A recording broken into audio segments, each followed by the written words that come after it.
Hari ini kita akan melanjutkan pelajaran kita.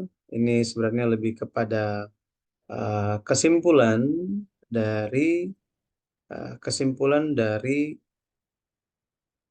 buku ketujuh mengenai hukum Taurat yang kita pelajari. Sebentar saya tampilkan slide-nya. Jadi sesuai yang di sharingkan, bahwa kita akan melihat tentang hukum Taurat dan hukum kasih. Dua hal ini kalau kita lihat di dalam Alkitab seringkali disalahpahami. Seringkali disalahpahami. Kan Tuhan Yesus sudah memberikan hukum kasih. Dan di kitab Roma juga banyak bicara tentang hukum Taurat. Kemudian kitab Galatia juga bicara tentang hukum Taurat. Jadi hukum Taurat sudah selesai. Sudah.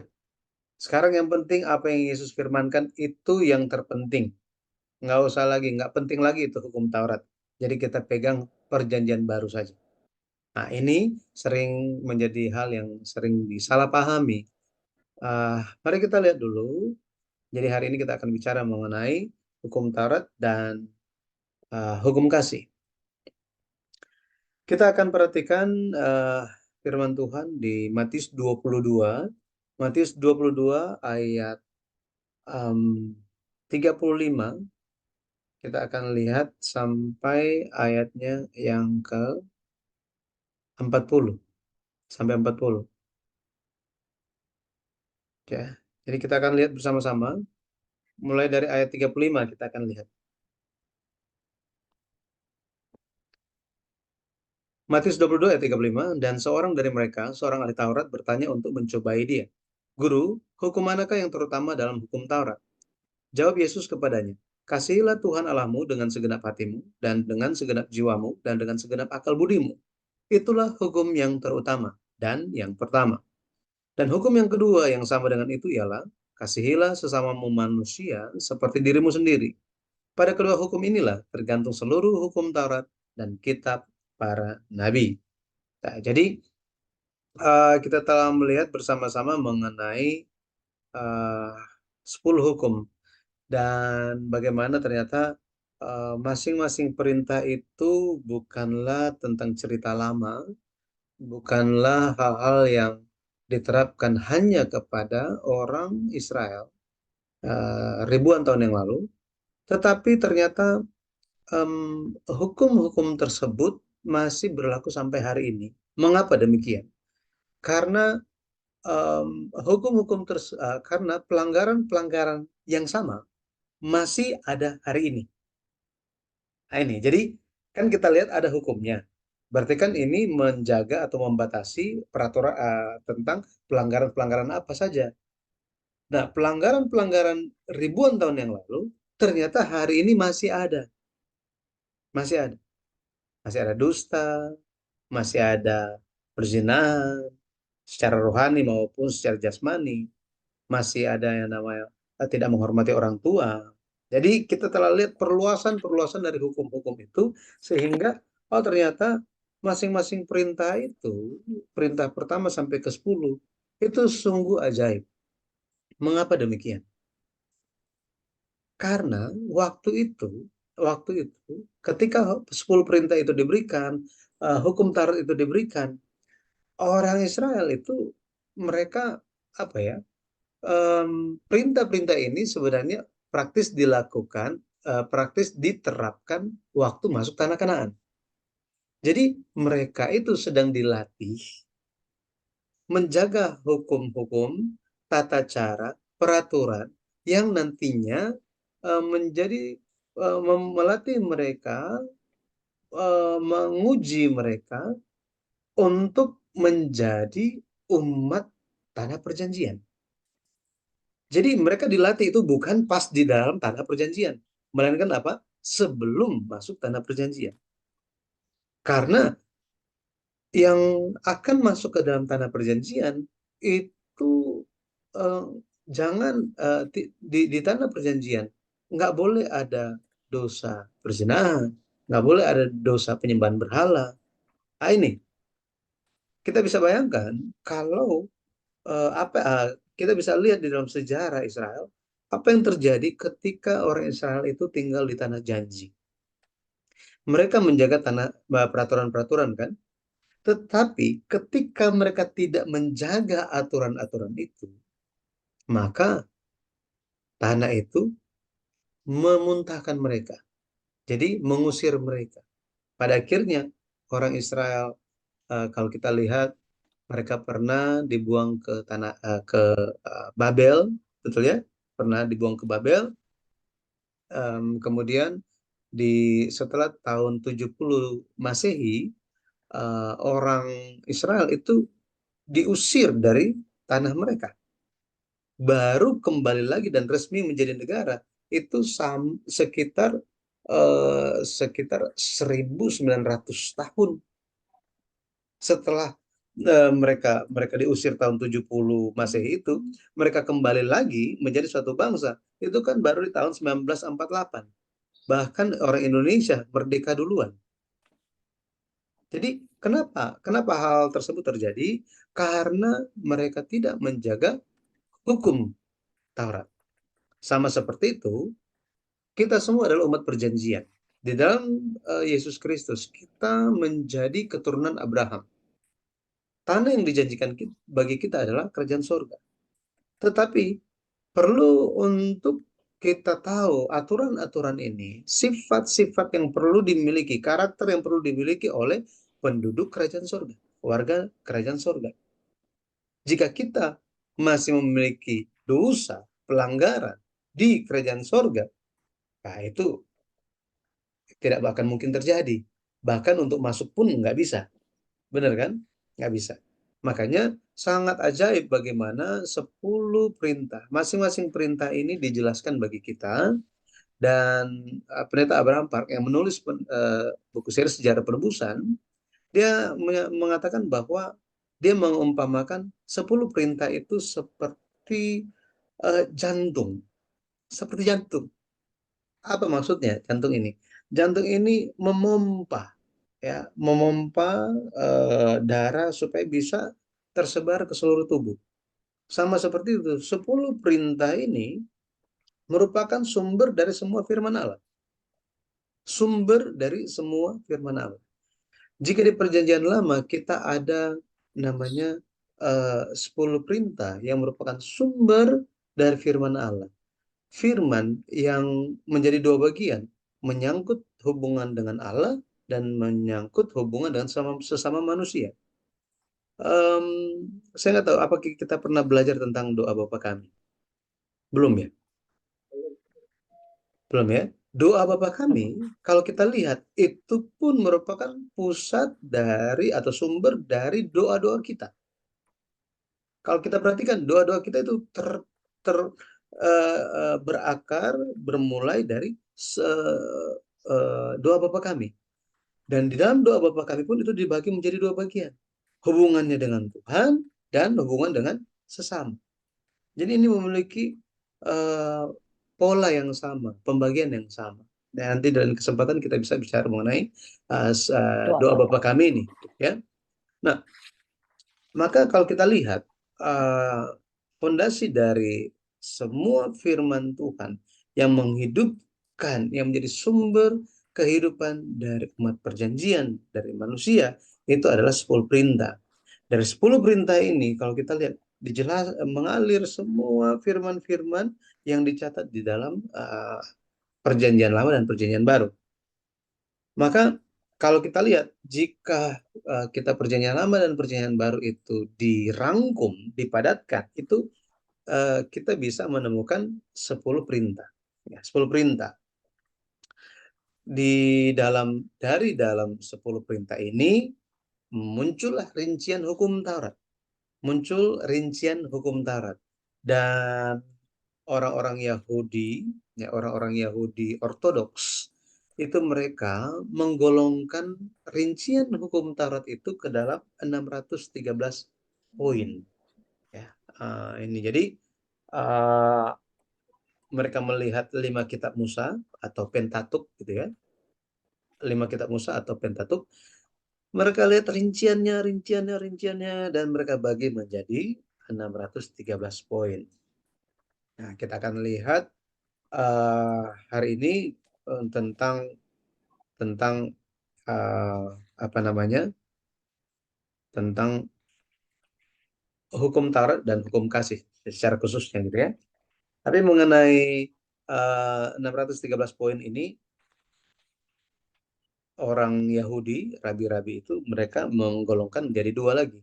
Ada yang lebih penting itu 248 poin dan yang kurang penting itu 365 poin.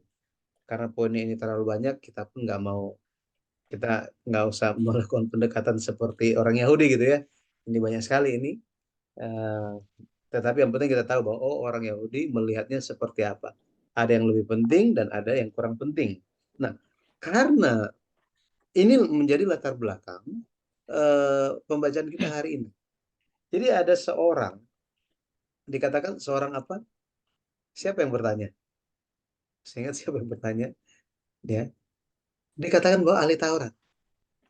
Ahli Taurat yang bertanya. Kenapa dia tanya? Hukum mana yang terutama? Gara-gara ada banyak poin. Itu. Ada banyak poin, 113 poin. Di antaranya kalau kita lihat, yang penting itu adalah, ya nggak usah lihat yang kurang penting gitu ya. Yang penting itu 248 poin. Dari antara ini, mana yang terutama katanya? Ini latar belakang pertanyaan ahli Taurat ini. Tujuannya untuk apa? Untuk coba-coba. Gitu. Yesus tahu nggak sih mengenai hal ini? Nah, nanti dia bisa salah ngomong, salah bicara, kita bisa serang dia. Nah, ini latar belakangnya. Em, kalau kita lihat, ketika orang ini bertanya, ahli Taurat ini bertanya, hukum manakah yang paling utama, yang terbesar? Yesus bilang, kasihilah Tuhan, katanya. Kasihilah Tuhan. Lebih khususnya, kenapa Yesus bicara mengenai dua hukum kasih ini? Kasih terhadap Tuhan dan kasih terhadap sesama manusia. Mengapa demikian? Karena kalau kita lihat, kalau kita lihat secara sederhana, Yesus sedang menjelaskan bahwa kasih merupakan hal yang terpenting. Kasih adalah hal yang terpenting. Mengapa demikian? Roma 13 ayat 10 di situ dikatakan kasih tidak berbuat jahat terhadap sesama manusia. Karena itu kasih adalah kegenapan hukum Taurat. Nah, banyak orang yang salah paham juga mengenai hal ini. Oh, hukum Taurat itu sudah nggak perlu lagi. Karena kan yang penting kasih. Bagaimana kita tahu mengasihi kalau batasan-batasannya pun kita tidak tahu? Makanya terjadi kesalahan pandangan dan salah pengajaran ketika di Amerika dan di Eropa banyak pendeta-pendeta yang datang dari kaum LGBT.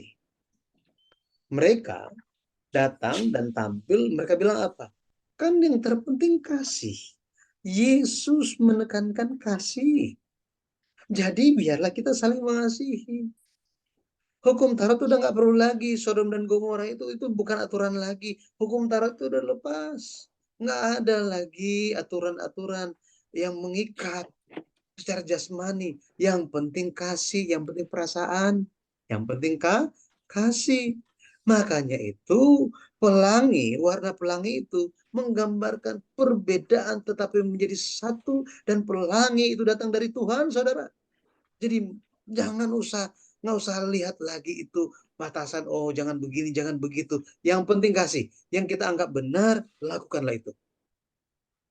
Justru perkataan statement-statement seperti ini merupakan pelanggaran terbesar dalam Alkitab. Kenapa? Di zaman hakim-hakim, setiap orang melakukan apa yang benar menurut dirinya sendiri. Bayangkan. Apakah mereka lakukan hal yang benar? Benar. Menurut siapa? Menurut Tuhan? Enggak. Menurut diri sendiri. Menurut diri sendiri. Dan inilah yang berkembang dan akan terus berkembang sampai Tuhan Yesus datang kembali. Apa itu? Orang menganggap benar mengasihi sesuai dengan pikiran sendiri. Tetapi mengasihi ada batasannya. Ini Tuhan kasih batasan. Bukan mengasihi yang penting mengasihi begitu aja. Enggak. Makanya kita belajar 10 hukum itu kan. Ada batas-batasnya. Oh ya, saya juga mengasihi sesama. Ya saya juga mengasihi istri orang. Saya juga mengasihi suami orang. Ya bebas-bebas saja mengasihinya. Ini kan bahaya. Itu namanya kacau balau namanya. Ya, kita bisa bayangkan udah nggak ada aturan lagi. Nah, ah, kalau kita lihat, ya, kasih adalah kegenapan hukum Taurat. Kasih. Maksudnya apa? Maksudnya dua perintah tersebut, mengasihi Allah dan mengasihi sesama, inilah intisari dari hukum Taurat, intisari dari perjanjian lama, intisari dari 10 hukum.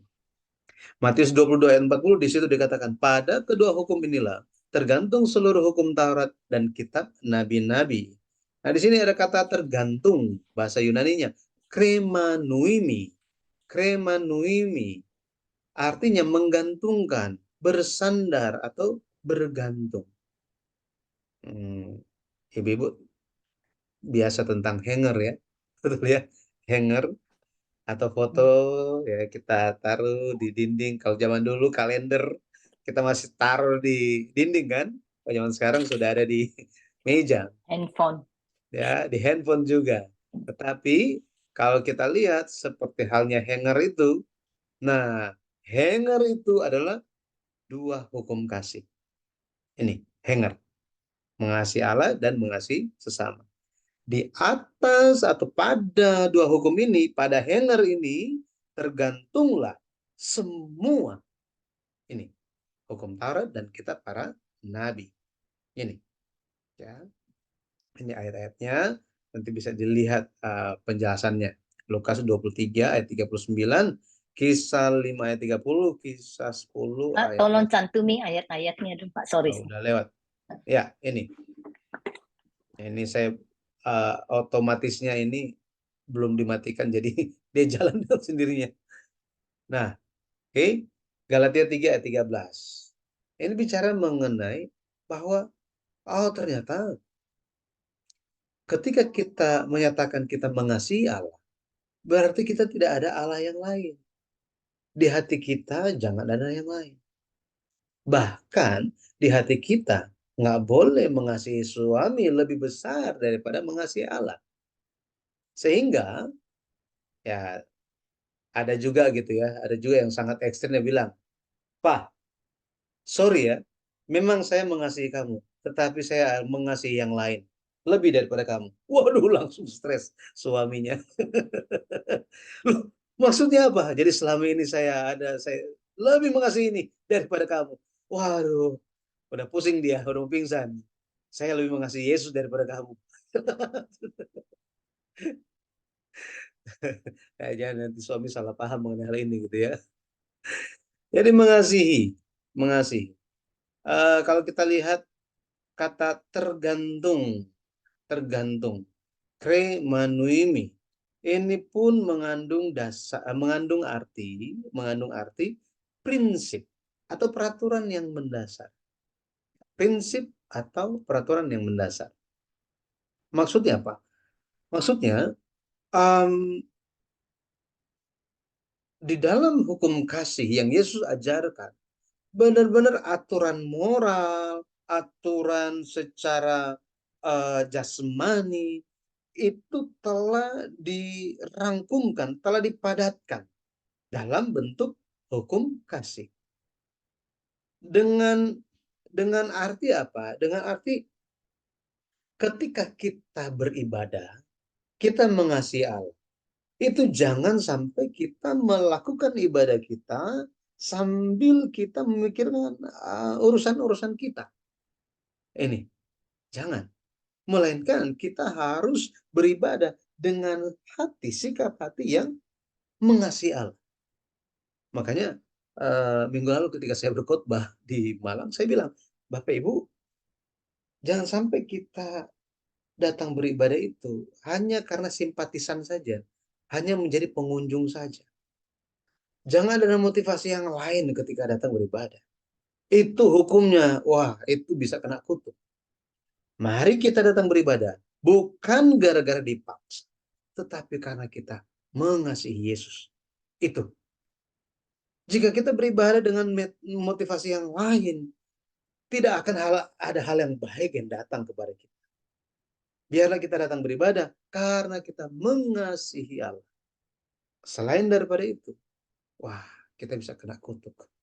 Ya, seperti itu. 1 Korintus 16 ayat 22 bicara mengenai hal itu soalnya. Barang siapa tidak mengasihi Allah, terkutuklah dia. Maranatha. Bayangkan coba. Iya kan? Jadi sangat penting untuk mengasihi Allah. Makanya Yesus mengajarkan kita diajarkan oleh Yesus mengasihi itu bukan secara asal-asalan, ya kan? Mengasihi dengan apa? Segenap hati, segenap jiwa, segenap kekuatan. Coba kita lihat ya, coba kita lihat ayat yang tadi. Kejadian Matius 22 Matius 22 ayat yang ke-37 dikatakan apa di sini? Dikatakan kasihilah Tuhan Allahmu dengan segenap hatimu dan dengan segenap jiwamu dan dengan segenap akal budimu. Ini ada 3 hal di sini. Ada 3 hal yang ditekankan oleh Tuhan di sini.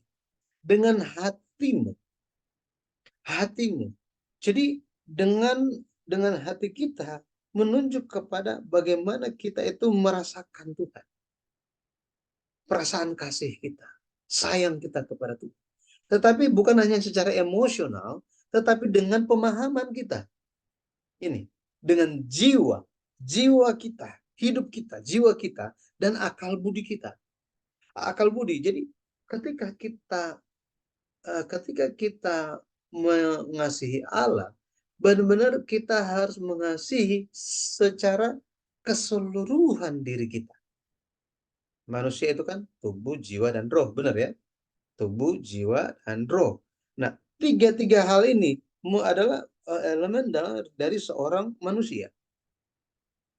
Secara utuh, secara keseluruhan, kita harus mengasihi Allah. Bukan separuh-separuh. Ya, yang penting kan saya mengasihi Tuhan. Ya mau kenal atau enggak itu kan nanti aja gitu. Oh itu nggak boleh. Bagaimana kita bisa mengasihi seseorang jika kita tidak mengenalnya? Benar ya? Bagaimana kita bisa mengasihi? Yang penting kan mengasihi sesama, mengasihi saja.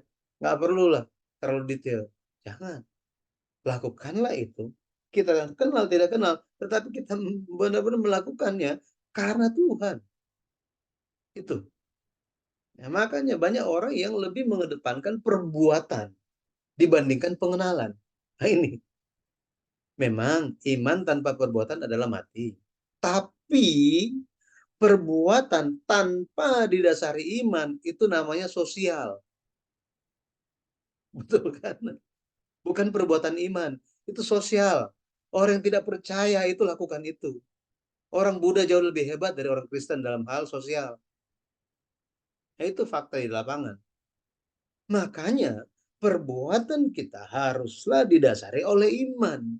Kita jalankan itu karena kasih kita terhadap Tuhan dan kasih kepada sesama. Dan kita mengasihi sesama gara-gara apa?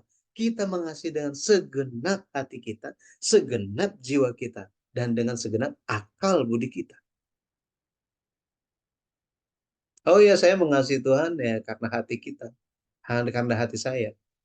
Kalau sesama, ya nggak perlu pakai hati lah, yang penting kasih aja. Mana mungkin kita lakukan itu? Nggak bisa. Hanya orang yang mengasihi Tuhan Allah yang bisa menjaga 10 perintah. Ini, Keluaran 20 ayat yang ke-6. Mengasihi Allah. Ya. Menjaga 10 perintah karena mengasihi Allah. Kalau tidak hanya terpaksa. Betul ya? Ibu-ibu ya kan, ya, kita juga pernah menjadi anak. Benar ya? Kita pernah menjadi anak. Dan kita tahu bagaimana mengasihi orang tua kita dengan kita taat. Ya, bagaimana kita taat orang tua karena kita benar-benar mengasihi, sayang mama kita. Atau gara-gara terpaksa. Kita ada pengalaman dua-duanya. Benar ya? Dan kita bisa bedakan tuh. Bisa bedakan itu. Jadi dikatakan jika kamu mengasihi aku, kamu akan menuruti segala perintahku. Yesus bilang hal ini. Yohanes 14 ayat 15, ayat 21, 22, 24, pasal 15 ayat 10. Jadi ketika kita mengasihi Yesus, maka kita akan menjalankan perintah Yesus. Kita taat dengan rela hati. Rela hati. Karena kita memahami Yesus. Seperti ini. Ya. Jadi alam semesta ini pun diciptakan karena kasih Allah. Benar ya? Karena kasih Allah. Pendeta Abraham Park bilang dasar dari alam semesta itu adalah kasih. Ya, saya pikir itu suatu hal yang sangat-sangat benar.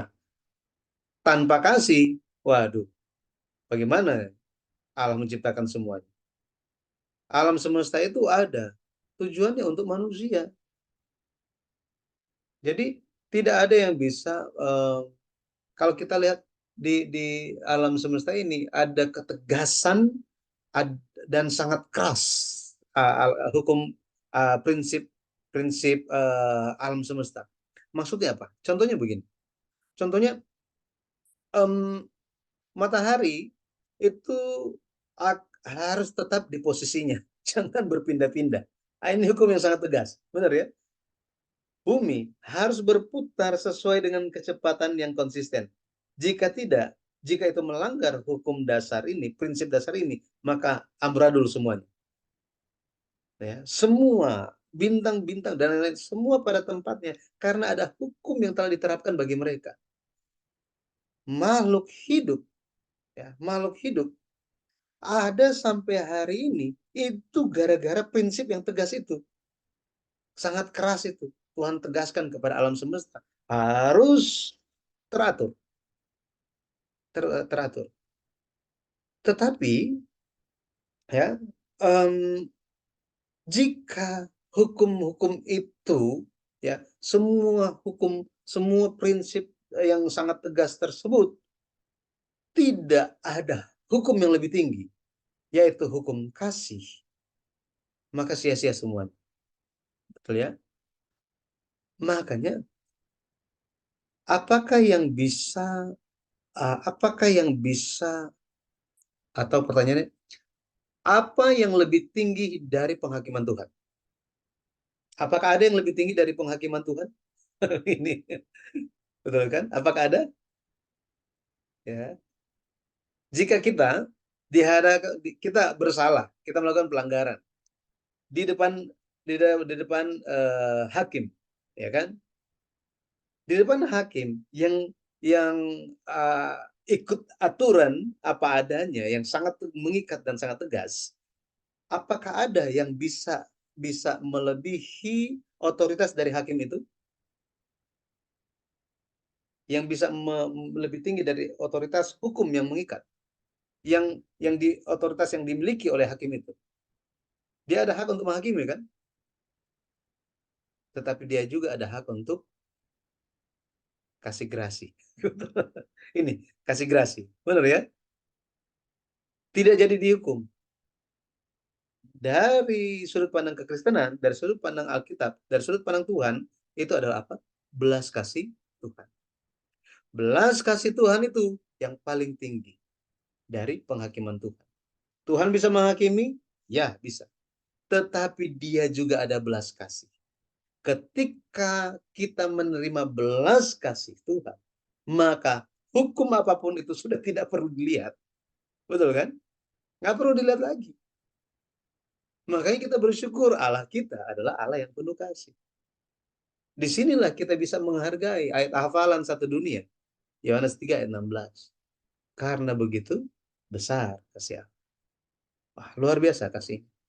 Ya, jadi mengasihi haruslah segenap hati. Ini yang pertama. Mengasihi haruslah dengan segenap hati.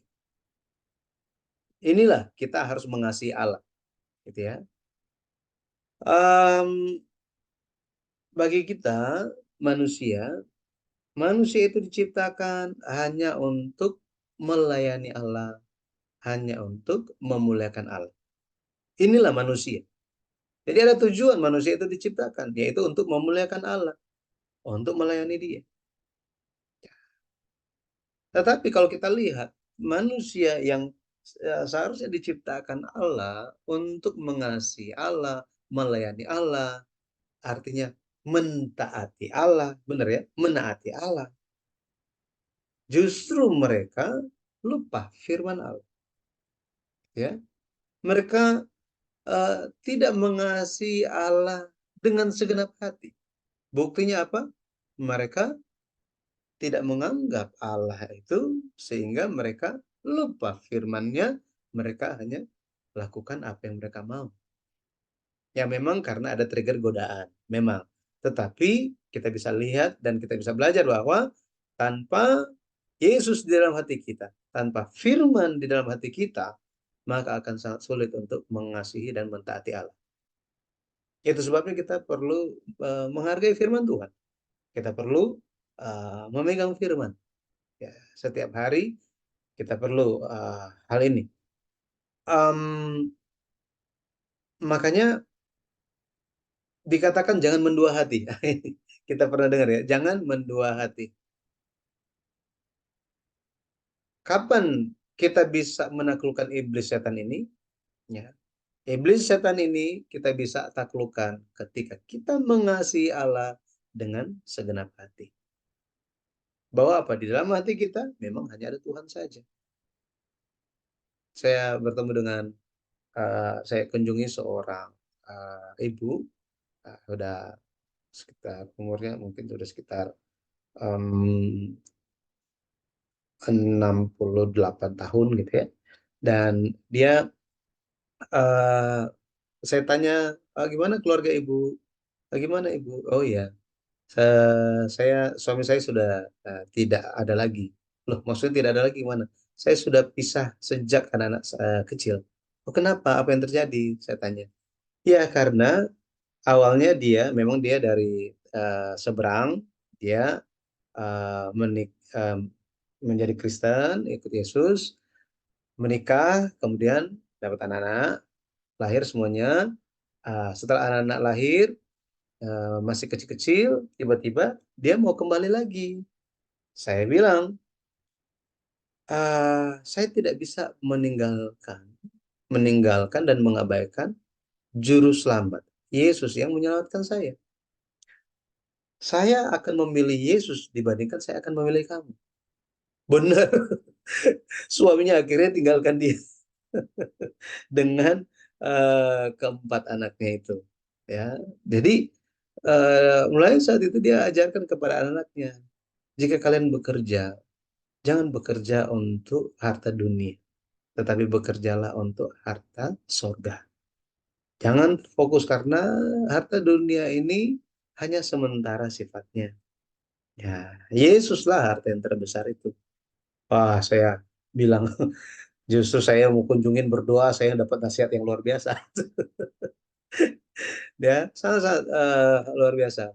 Ulangan 6 ayat 5 dikatakan, kasihilah Tuhan Allahmu dengan segenap hatimu, dan dengan segenap jiwamu, dan dengan segenap kekuatanmu. Jadi Yesus bukanlah bicara satu hal yang baru, tetapi Yesus mengutip Ulangan 6 ayat 5 mengenai hukum kasih, bahwa hukum kasih itu merupakan dasar dari hukum Taurat. Ya. Jadi harus rela dalam mengasihi. Kalau kita lihat Ulangan 6 ayat 5 di situ dikatakan mengasihi Allah dengan segenap hati. Hati ini bahasa Ibrani adalah leb atau lebab, leb. Ini bicara tentang jantung. Ya, kalau hati manusia itu seringkali kita ibaratkan sebagai liver, ya. Tetapi orang Indonesia yang namanya hati berbeda secara perasaan yang kita mengerti dengan uh, secara kedokteran gitu ya. Ini berbeda. Jadi hati liver dan hati yang perasaan itu kita sepertinya ada yang membedakan itu gitu ya. Tetapi dalam bahasa Ibrani itu adalah jantung pada tubuh manusia. Nah, di jantung ini merupakan dipahami oleh orang Yahudi sebagai tempat di mana pikiran, kehendak, dan perasaan berada. Ini. Makanya dalam perjanjian baru, bahasa Yunani yang digunakan untuk hati itu menunjuk kepada kardia. Kardia. Kalau sekarang eh, banyak orang yang kasih istilah kardio, jantung sehat ya. Nah, ini. Jadi bahasa Yunani itu kardia, hati. Ya, hati. Ya, menurut Matius 22 ayat 37, kardia ini menunjuk kepada tempat merencanakan suatu hal, atau hati itu menunjuk kepada pusat hidup, pusat dari hidup, pusat dari hidup. Tetapi juga ini dipahami sebagai tempat berpikir dengan mendalam mengenai hikmat dan kepandaian. Ini hati, ya. Maka lewat arti kata lebab dan kardia, kita bisa memahami, oh, bagaimana kita seharusnya mengasihi Allah. Bagaimana kita harusnya mengasihi Allah. Oh, dengan segenap hati. Berarti apa? Kita harus mengasihi Allah, menjadikan Allah sebagai pusat hidup kita. Pusat sebelum kita merencanakan, biarlah Allah turut campur dalam perencanaan kita. Ketika kita berpikir, memperoleh hikmat dan kepandaian, benar-benar itu harus mendasar kepada Allah. Nah, sinilah posisi penting dari firman Tuhan. Benar ya? Firman Tuhan. Karena kita bisa merencanakan suatu hal bersama dengan Allah, berarti kan kita perlu tahu firman Tuhan. Untuk tahu bagaimana kehendak Allah dan bagaimana pekerjaan Allah itu. Bagaimana Allah menjadi pusat hidup kita? Kita bisa tahu itu dari lewat firman Tuhan. Hikmat. Nah, Amsal katakan benar kan? Takut akan Tuhan adalah permulaan hikmat dan pengetahuan. Nanti bisa baca di Yesaya 49, Yesaya 49 ayat 3. Yesaya 49 ayat 3. Di situ bicara tentang tempat untuk merenungkan pengertian, itu pun adalah hati kita. Yesaya 49 ayat 3. Amsal 4 ayat 23, di situ dikatakan, jagalah hatimu dengan segala kewaspadaan, karena dari situlah terpancar kehidupan. Gitu. Dari situlah terpancar kehidupan. Nah, ini sangat-sangat benar. Benar ya? Firman Tuhan sangat-sangatlah benar. Ketika kita memulai hari, ya, ibu-ibu banyak pengalaman ini dibandingkan saya. Kalau moodnya sudah buruk, waduh, kita bisa bayangkan apa yang akan terjadi sepanjang hari itu. Tetapi kalau moodnya baik di pagi hari, wah, kita pun bisa lihat seperti apa kita menjalani satu hari ini. Jadi hati itu sangat-sangat penting. Dari situlah terpancar kehidupan. Ini menggerakkan hidup kita. Hati kita yang menggerakkan kehidupan kita. Maka dunia ini, dunia ini bisa berjalan. Itu karena sumber hidup yang ada di dalam manusia. Yang ada di dalam manusia. Ini. Ya. Makanya kita perlu untuk menjaga hati. Matius Matius 15 ayat 8, di situ dikatakan, Yesus bilang, bangsa ini memuliakan aku dengan bibirnya, padahal hatinya jauh daripadaku. Ini untuk orang Yahudi kan, bahwa mereka itu menganggap dirinya mereka dekat dengan Tuhan, mereka kenal Tuhan, mereka itu Tuhan itu segala-galanya bagi mereka. Tapi Yesus bilang apa?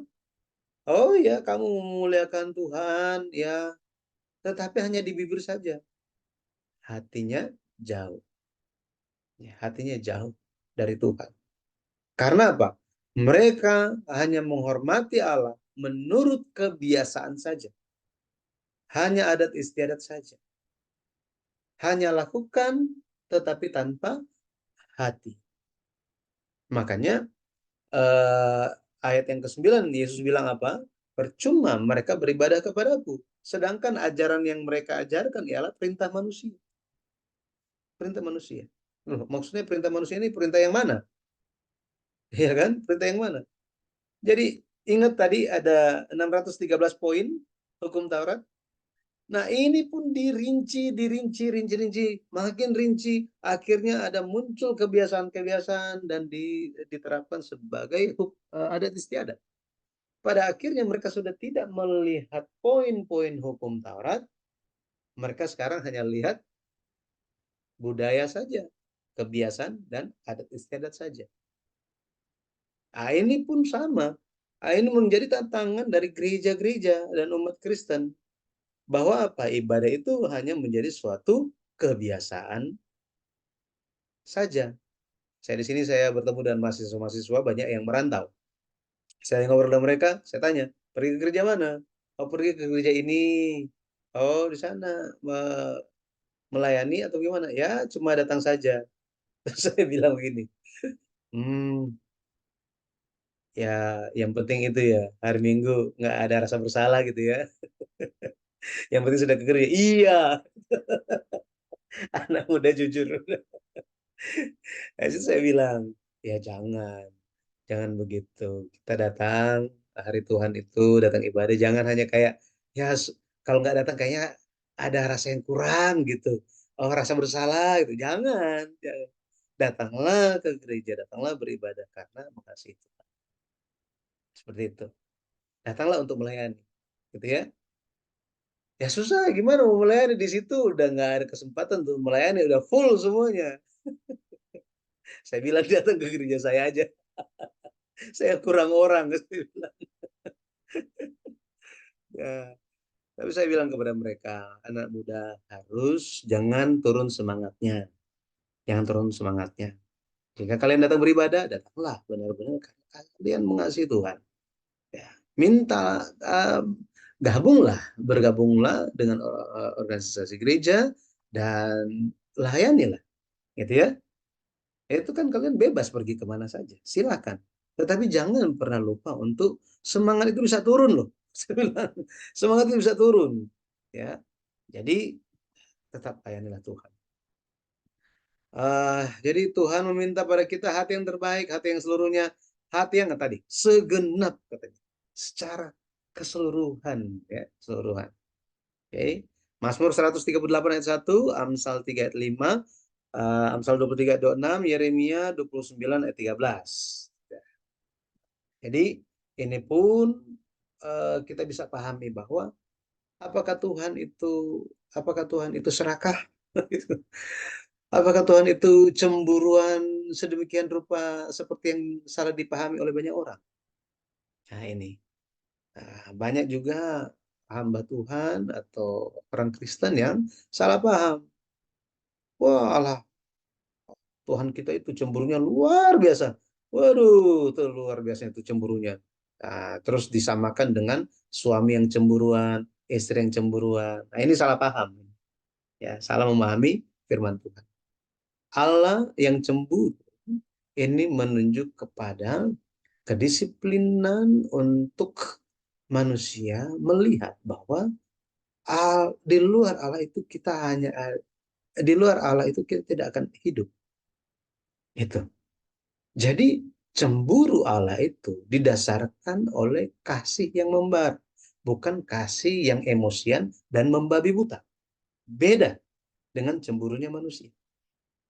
Cemburu Allah itu ada suatu semangat untuk melakukan kebaikannya, mencurahkan berkat dan kasih karunia bagi manusia. Cemburu manusia beda lagi. Antusias manusia itu untuk bagaimana supaya apa yang saya mau itu terwujud. Berbeda. Kasih Allah, antusiasme Allah, cemburu Allah itu mengandung makna kasih kepada siapa yang dikasihinya.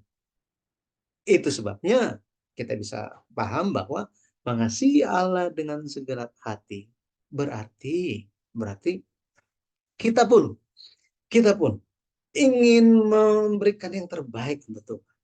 Kita ingin melakukan yang terbaik untuk Tuhan. Kita ingin mengasihi sepenuhnya Tuhan kita karena kita telah menerima semua kebaikan dari Tuhan. Nah, inilah mengasihi dengan segenap hati. Kita akan bicara tentang mengasihi dengan segenap jiwa, ya, bicara tentang nyawa atau hidup di kesempatan selanjutnya karena ya kita mohon maaf ya karena mulanya agak terlambat. Baik.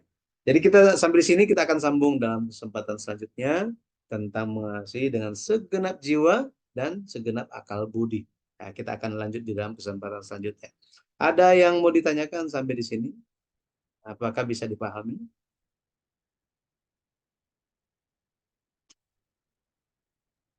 Sudah jelas Pak Yudi. Jelas Pak Yudi. Ya, saya nggak tahu dulu pernah kita belajar nggak ya tentang pakaian orang Yahudi, gitu. Pakaian orang Yahudi. Pakaian orang Yahudi itu di ujung-ujungnya Oh itu ya pernah. ada benang-benang. Iya. Ada berapa jumlahnya, warna apa saja, terus diikat-ikat, ada berapa Iya, jumlah pernah Bapak. ikatan, Ada artinya ya Pak ya. ya. Nah, Ada artinya itu ya. ini berhubungan dengan yang tadi 613 Oh. poin itu. Oh gitu. Tapi Pak 613 saya poin. lihat Pak di sini loh Pak, banyak kan di sini orang Yahudi Pak ya. Iya, Bener loh, ada betul. benang-benang gitu, Ada ada benang-benang itu. benang-benang. Iya iya Ya, ada, gitu jadi kayak ikat pinggangnya gitu loh Pak. ya. Jadi itu Oh itu ada arti. ada artinya. Jadi itu ada di eh, kalau kita kan kalau kita kan langsung gitu ya, langsung Mm-mm. eh, langsung kadang-kadang ada kain yang nggak ada sambungannya, bener ya? Kaos yang nggak ada sambungannya kan? Tetapi mungkin itu seperti jas yang ada 4 ujung. Nah, ada 4 ujung. Kalau baju gitu ya, semi jas atau apa itu kan ada 4 ujungnya, gitu ya. Ada juga yang seperti itu. Sehingga di keempat ujung itu ada ikatan-ikatannya itu. Mm-mm. Makanya dikalikan berapa, dapatlah itu 613. Hmm. Nah, tujuannya apa? Sehingga ketika mereka pakai itu sebelum mereka keluar rumah, kalau di rumah mereka nggak pakai. Hanya ketika keluar rumah. Ketika keluar rumah mereka pakai itu, mereka saling melihat gitu ya. Oh iya, harus ingat firman. Oh iya, harus ingat hukum Hmm. Tuhan. Nah, ini fungsinya. Sehingga mereka, Oh oh tandanya iya, itu. itu tandanya. Untuk membantu mereka Hmm. ingat. Gitu. Hmm. Nah, makanya kita hari ini, Yesus membuat kita ingat firman. Ini, ya Tapi kan? mereka taat loh Pak Ya, ya, dari tua muda, aduh serombongan jangan ya loh Pak. seperti itu. Anak-anak muda Ya, segala. Mm-mm. makanya pewarisan iman di kalangan Iya. Yahudi itu apa ya? Mereka seperti brainwash gitu. Ya, Mm-mm. brainwash, dicuci otaknya, didoktrin lah istilah kerennya, gitu ya. Uh, itu merupakan suatu hal yang sangat baik, benar ya, Iya. sangat baik. Ada seorang jemaat yang beberapa minggu yang lalu datang kepada saya, terus dia bilang, Pak, saya mau ini saya yang bingung, anak saya dari TK itu udah TK Kristen, ikut sekolah minggu apa semuanya, sampai Sama. udah lulus kuliah, lulus BINUS, terus waduh sangat rajin. Tiba-tiba sekarang karena dia mulai pacaran dengan perempuan yang dari seberang, tiba-tiba dia bilang, Hmm. Mi, saya sekarang ini nggak tahu ini iman saya ada di mana. Saya sedang mempelajari semua agama. Waduh, ibu mamanya hampir pingsan itu. Hmm. Wah, ternyata ini kan membuat saya juga berpikir gitu. Iya. Bagaimana eh, apa yang sudah kita lakukan untuk anak-anak kita? Betul ya? Sudahkah mereka itu benar-benar teguh saklek mengenai imannya? Atau masih kayak, ya oke lah gitu ya. Nah ini, makanya kekudusan ini saya belajar yang hari kemarin, Rabu kemarin, kemah suci itu eh, tabernacle itu kan ada pelataran luar. Nah, pelataran luar itu ada pagarnya, gitu ya, sekeliling. Nah, pagar itu kan ada tiang-tiangnya, tetapi yang nutupin apa? Yang nutupin itu kain lenan putih. Nah, bayangkan di padang gurun banyak debunya, banyak pasirnya, iya kan? Kenapa harus warna putih? Benar ya? Tetapi Tuhan suruhnya putih. Oh, ternyata supaya selalu terlihat dari jauh itu langsung warna putih. Kemah suci itu langsung terlihat warna putih. Langsung mereka ingat bahwa kemah suci mengajarkan dan mengingatkan tentang hal kekudusan. Kekudusan. Bahwa kita harus kudus.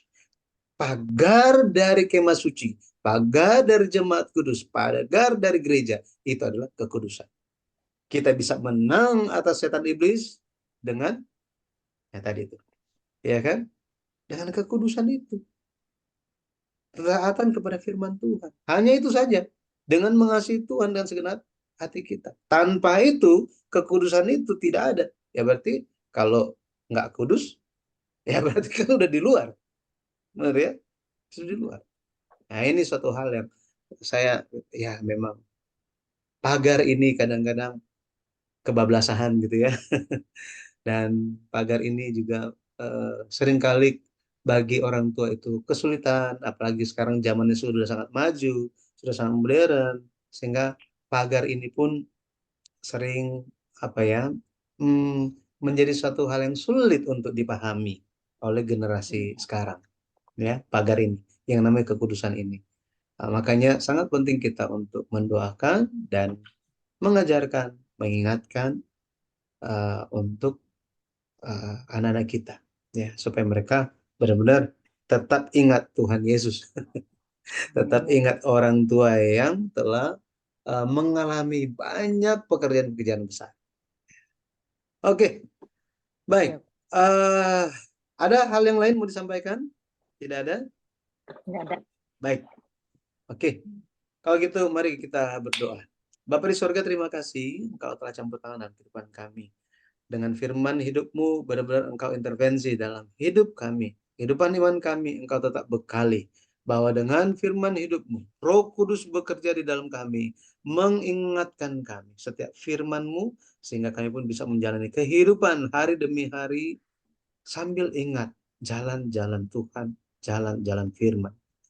Yesus Kristus telah mengingatkan kepada murid-murid bahwa Ia akan mengutus Roh Penghibur, Roh Kudus yang akan mengingatkan para murid mengenai setiap firman yang telah disampaikan, yang diajarkan. Karena itu kami memohonkan Roh Kudus-Mu senantiasa ada bersama dengan kami, bersama dengan anggota keluarga kami, bersama dengan setiap orang yang ada sekeliling kami, bahkan yang jauh dari kami, bahwa mengingatkan bahwa kami ada hari ini karena kasih karunia Tuhan, dan karena belas kasih Tuhan, kami pun bisa menjalani kehidupan hari demi hari. Mampukan kami, lindungi kami dengan tembok Roh Kudus-Mu, sehingga kami pun bisa melihat jalan-jalan yang baik dari Tuhan. Bantu ya Bapak, supaya kami dimampukan menjadi orang-orang yang melakukan iman kami lewat perbuatan-perbuatan kami. Terpujilah nama Tuhan. Engkau senantiasa ingatkan kami, dan Roh Kudus gerakan kami untuk mengasihi Tuhan senantiasa dalam hidup kami. Bukan hanya kami, tetapi semua orang sekitar kami pun mengasihi Engkau seperti kami mengasihi Engkau ya Bapa. Bapa, terpujilah namamu. Kami nyerahkan sepanjang hari ini keluarga kami, semua aktivitas kami, bahkan hal-hal yang kami lakukan, semuanya hanya untuk kemuliaan Tuhan saja. Kami berserah di dalam tangan Tuhan. Hanya di dalam nama Tuhan Yesus Kristus kami berdoa dengan penuh ucapan syukur. Amin. Doa Bapa kami. Amin. Bapa kami yang di sorga, kami yang di surga, dikuduskanlah namamu, Nama datanglah kerajaanmu, jadilah kehendakmu di bumi seperti di sorga. Berikanlah kami pada hari ini makan kami secukupnya, dan ampunilah kami akan kesalahan kami, seperti kami juga mengampuni orang yang bersalah kepada kami. Dan janganlah membawa kami ke dalam pencobaan, tetapi lepaskanlah kami daripada yang jahat. Karena Kau yang punya kerajaan dan kemuliaan sampai selama-lamanya. Selamat. Amin. Amin. Amin. Terima Terima kasih, Pak Yudi. Terima kasih Pak Sampai Yudi. ketemu lagi. Tuhan Semuanya memberkati. ibu-ibu. Tuhan memberkati. Tuhan berkati. Terima Tuhan kasih Makasih Pak berkati Yudi, semuanya. makasih semua. Bye Dinda, semuanya. Evi, Bye, Maria, sayang, Linda, semuanya. Eni, Yes. siapa lagi? Santi. Eni.